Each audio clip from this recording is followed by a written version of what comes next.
The current Waqf Act of 1995 stands on the brink of significant transformation, as proposed amendments seek to enhance the governance and management of Waqf properties. This initiative reflects the ongoing shifts within the political landscape. Waqf, an institution established for dedicating property to Allah for charitable purposes, involves a permanent transfer of ownership, strictly prohibiting personal gain. This principle is a cornerstone of Islamic law, emphasizing its importance within the community. The Waqf system boasts a rich historical legacy, with roots extending back over 1,000 years.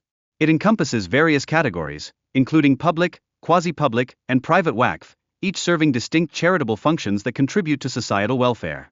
According to the Satcher Committee report, there exists a stark disparity between the Waqf board's potential income of 12,000 crores and its actual income, which is a mere 163 crores. This discrepancy highlights severe shortcomings in the management and utilization of Waqf properties. Corruption among Waqf board managers remains a pressing concern, with numerous reports indicating the misuse of properties for personal gain rather than for charitable purposes. This ongoing mismanagement exacerbates the financial difficulties faced by the board.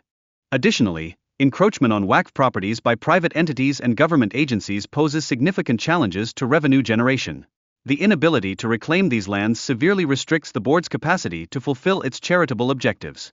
Establishing ownership of Waqf properties can be fraught with complications since Islamic law permits verbal agreements without written documentation. This ambiguity complicates legal claims and raises serious questions regarding accountability in property disputes.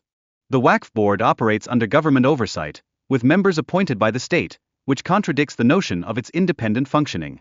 This reality underscores the intricate relationship between Waqf laws and the Indian constitution.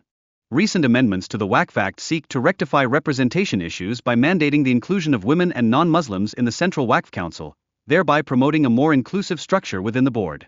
However, these amendments also confer significant authority to collectors, who may prioritize governmental interests over equitable resolutions in property disputes. This shift represents a critical change in governance. Furthermore, the introduction of digital registration requirements by the amendment raises concerns that many Waqf properties may remain unregistered, effectively denying them legal protection. This situation poses serious implications for access to justice. Ultimately, the Satcher report advocates for strengthening the Waqf board and enhancing judicial oversight, recommendations that the current amendment fails to address. If overlooked, this could perpetuate the exploitation of Waqf properties and the communities they serve.